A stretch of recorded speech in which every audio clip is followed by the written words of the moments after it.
Good morning students. SBMG school पुत्रावनाट्टी की online tutorial classes में आप सबका स्वागत है। तो आज मैं आपको कक्षा 5वीं में एक बहुत ही अच्छा नया पाठ पढ़ाने जा रही हूँ। पाठ का नाम है ठीक वक्त पर मदद। क्या नाम है पाठ का? ठीक वक्त पर मदद। चौथा पाठ ये है 4 हिंदी में लिखे हैं मैंने। और पाठ का नाम है ठीक वक्त पर मदद। इस पाठ के नाम से आपको क्या समझ में आया? पाठ का नाम है ठीक वक्त पर मदद। वक्त यानी कि समय, ठीक यानी कि समय रहते ही उसी समय है तो आप किसी न किसी की मदद करते ही होंगे, लेकिन उस मदद को ज़्यादा कीमत तब आती है जब आप वो मदद किसी के समय पे करते हो, ठीक समय पर करते हो, जिसको जब ज़रूरत है तभी अगर आप उसकी मदद करते हो तो वही कहलाती है ठीक वक्त पर मदद। अगर समय होने के बाद, मतलब वो समय घट जाने के बाद उसकी कोई ज़रूरत भी नहीं है, उस समय अगर जाकर आप उस व्यक्ति की मदद करते हो तो उस मदद की उतनी कीमत, उतनी वैल्यू नहीं रहती जितनी वैल्यू उसको मिलती है। थोड़ी सी मदद होती है। देखिए, अगर आपके पास 2 रुपये हैं, कितने रुपये हैं? 2 रुपये, और आपको 3 रुपये चाहिए तो मिला के 5 रुपये हो जाएंगे। ये 5 रुपये आपको उसी समय चाहिए। एक कुछ वस्तु आपको खरीदनी है 5 रुपये की, और लेकिन आपके पास सिर्फ 2 रुपये हैं, आपको चाहिए और 3 रुपये। 3 रुपये आपके पास नहीं है। अगर उसी समय कोई आकर आपको 3 रुपये देता है तो वो कुल मिला के 5 रुपये बन जाएंगे।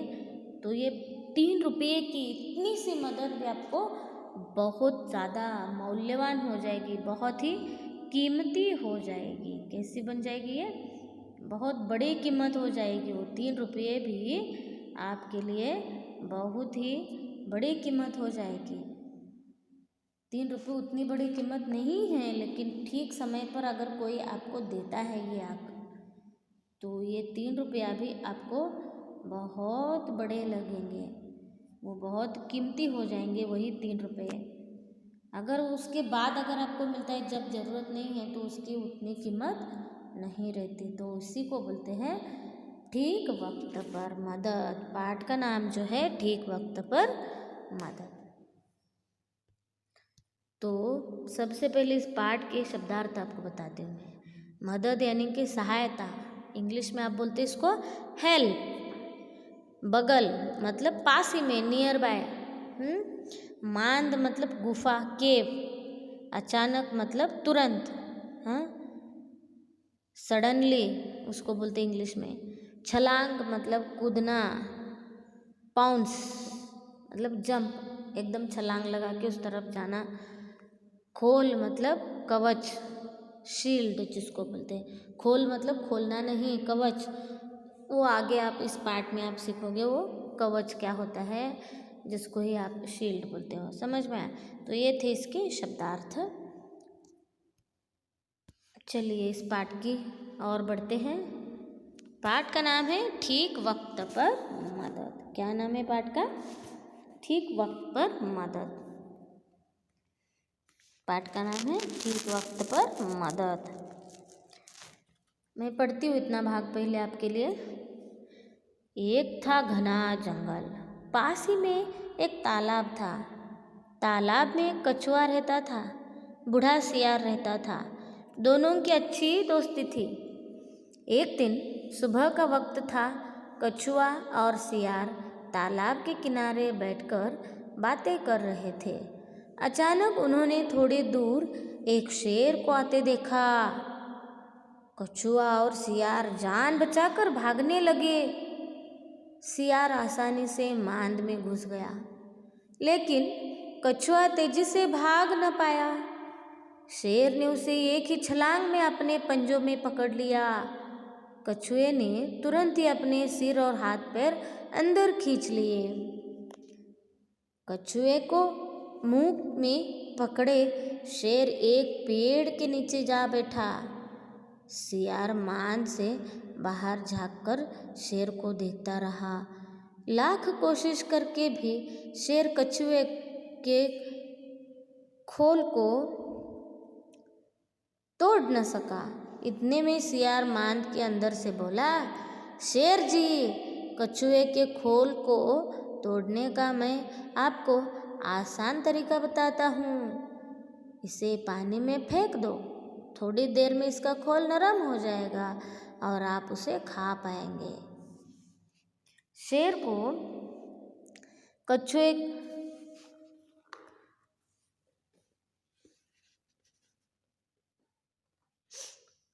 को मुंह में पकड़े शेर खा पाएंगे। इस तरह से इधर तक हुआ।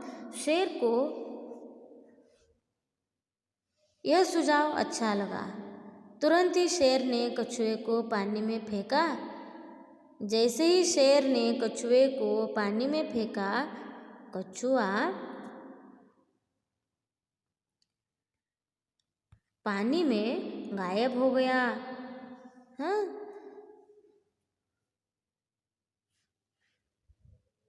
इस तरह ठीक वक्त पर सियार की मदद से कछुए की जान बच गई। सीख, आफत में समझदारी के साथ चालाकी काम आती है।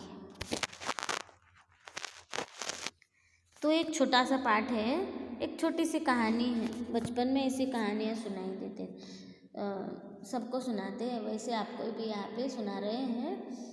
इससे रिलेटेड और बहुत सारी कहानियाँ हैं। मैं जब कभी वक्त मिलेगा तब आपको बताऊंगी। तो आज के लिए ये कथा ऐसी है। तो मैंने यहाँ तक ये पाठ पढ़ा, आपको थोड़ा बहुत समझ में आया होगा। अभी फिर से मैं इसका विश्लेषण करके आपको बताती हूँ।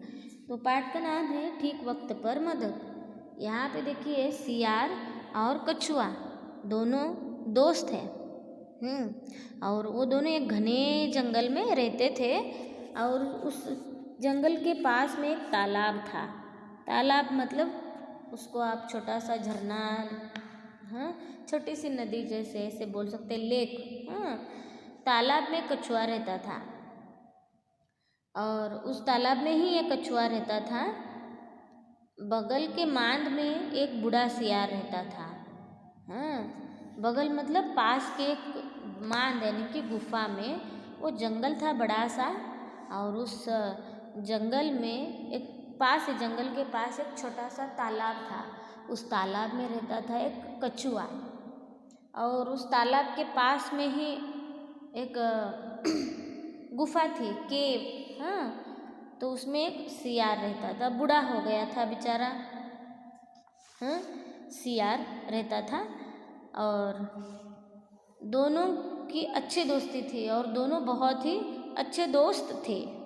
कौन कौन? सियार और कछुआ दोनों दोस्त थे। सियार मांद में रहता था और कछुआ तालाब में रहता था। एक दिन ऐसे सुबह का वक्त था। कछुआ और सियार तालाब के किनारे बैठकर बातें कर रहे थे। दोनों उस किनारे पर बैठते थे। तालाब से बाहर कछुआ आ जाता था और मांद से बाहर सियार आ जाता था और दोनों एक दूसरे से बहुत अच्छी बातें करते थे। वैसे सियार भी अच्छा प्राणी नहीं है, लेकिन कछुए के साथ उसकी बहुत दोस्ती थी और दोनों एक जैसे आराम से रहते थे, बहुत अच्छे दोस्त थे। एक दिन ऐसे सुबह का समय था, हल्की हल्की धूप खिली थी, मौसम बहुत सुहाना था, फूल खिल गए थे, भौरे गुनगुन कर रहे थे, अच्छा मौसम बन गया था चारों तरफ और दोनों खुशी में थे और तालाब के किनारे बैठकर बातें कर रहे थे। कौन कौन? सियार और कछुआ। ठीक है। फिर अचानक उन दोनों ने देखा थोड़ी दूर एक शेर को, वो उनकी तरफ ही आ रहा था। दोनों डर गए और भागने लगे। कछुआ और सियार जान बचाकर भागने लगे। सियार आसानी से अपनी मांद में घुस गया। देखिए, क्योंकि वो अच्छे से चल सकता था आप जानते हो इतर प्राणियों की तुलना में कछुआ बहुत धीरे चलता है। आप बोलते हो ना कोई बहुत धीरे चलता है तो तू क्या कछुए की जैसे धीरे धीरे चल रहा है, तो वैसे कछुआ बहुत धीरे चलता है। तो सियार अपनी मान में तो आसानी से घुस गया, और लेकिन बेचारा ये कछुआ धीरे धीरे जा रहा था और भाग न पाया और पानी में वो जा न पाया। फिर ऐसे ही तेजी से वो शेर उनकी तरफ आ रहा था, शेर यानी कि लायन, और एक छलांग में ही उसने क्या किया, कछुए को अपने हाथ में पकड़ लिया।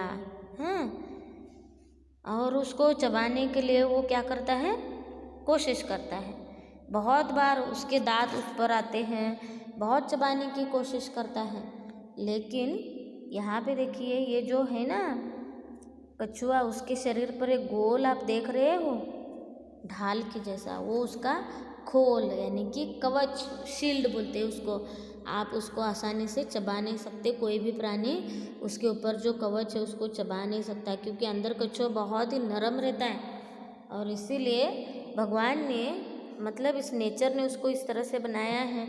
अगर वो इतना नरम है तो कोई भी उसको कि पहले ही वो चल नहीं पाता, फिर ऊपर से इतना नरम, कोई भी उसको आसानी से पकड़ के निगल सकता है। इसीलिए भगवान ने, इस प्रकृति ने उसकी सुरक्षा के लिए उसके शरीर पर ये कवच बनाया है। ये बात आपको ध्यान में रखनी है। तो शेर उसको लेकर चबाने की कोशिश करता है, बहुत वो कोशिश करता है, लेकिन शेर उस कछुए को चबा ही नहीं पाता। देखिए यहाँ पे इतने इसके बड़े बड़े दांत हैं, लेकिन वो दांत ठर ठर करके उसके ऊपर आवाज़ करते रहते हैं। उतने उसके नोकीले दांत भी उस कछुए को चबा नहीं पाते। तो ये बहुत देर तक सियार क्या करता है, देखता है और अपनी मान से ही बोलता है, आप शेर जी, कछुए के खोल को तोड़ने का मैं आपको आसान तरीका बताता हूँ। देखिए आप तब से कोशिश करें, मान से ही वो झांक कर देख के शेर को बोलता है, शेर जी आप तो राजा इस जंगल के, इसीलिए मैं आपको एक आसान सा तरीका, एक तरकीब, एक आइडिया बताता हूँ शेर कछुए की खोल को तोड़ने का। और वो आगे बताता है, आप क्या करो, इसको पानी में फेंक दो, पानी में जाते ही उसका क्या हो जाएगा, खोल नरम हो जाएगा और आप उसको आसानी से खा जाएंगे, मतलब आप उसको आसानी से खा पाएंगे। फिर शेर को ये सुझाव अच्छा लगता है, सुझाव यानी कि आइडिया है, एडवाइस अच्छा लगता है, और तुरंत ही शेर ने कछुए को पानी में फेंका। फिर तुरंत ही शेर क्या करता है, कछुआ को पानी में फेंक देता है। जैसे ही शेर ने कछुए को पानी में फेंका, कछुआ तुरंत गहरी पानी में गायब हो गया। अभी कछुए को समझ में आता है कि सियार ने मेरी मदद करने के लिए इसको ये सुझाव दिया है। जैसे ही शेर कछुए को पानी में फेंकता है, वैसे वो गहरी पानी में अंदर गायब हो जाता है। यहाँ पे देखिए ऐसे फेंक दिया और वो अंदर गायब हो गया। फिर इसी तरह से उस बेचारे छोटे से कछुए की जान बच गई सियार की मदद से, क्योंकि सियार ने किया कुछ नहीं, शक्ति भी वहाँ पे उसके काम नहीं आई, एनर्जी ही चाहिए ऐसा कुछ नहीं, आप दिमाग भी दौड़ा कर किसी की ठीक वक्त पर मदद कर देते हो। अगर ये बाद में मदद करता तब तक ये कुछ ना कुछ तरकीब निकाल कर शेर बेचारे उस कछुए को खा जाता, तो कोई फ़ायदा ही नहीं था। लेकिन सियार ने दिमाग चलाया और ठीक समय पर मदद की उस बेचारे कछुए की, और इस तरह से वो बच गया। इसीलिए इस पाठ से आपको ये सीख मिलती है कि आफत में समझदारी के साथ चालाकी काम आती है। आफत जब बड़ा सा संकट जब आपके ऊपर आता है तो आप समझदारी के साथ चालाकी, यहाँ पर समझदारी सियार ने की और चालाकी कछुए ने की बाद में, क्योंकि वो समझदारी से उसकी बात समझ गया और चालाकी से पानी में गायब हो गया और शेर वहाँ से कुछ भी नहीं मिला। इस विचार में निराश होकर चला गया। लेकिन बेचारे उस सियार ने अपने अच्छे दोस्त कछुए की इस तरह से ठीक समय पर मदद करके उसकी जान बचाई। तो उम्मीद करती हूँ बच्चों आपको ये पाठ बहुत अच्छा लगा होगा और समझ में आया होगा। अगर इसमें कुछ शंका है तो आप मुझे पूछ सकते हो। वीडियो देखने के लिए धन्यवाद।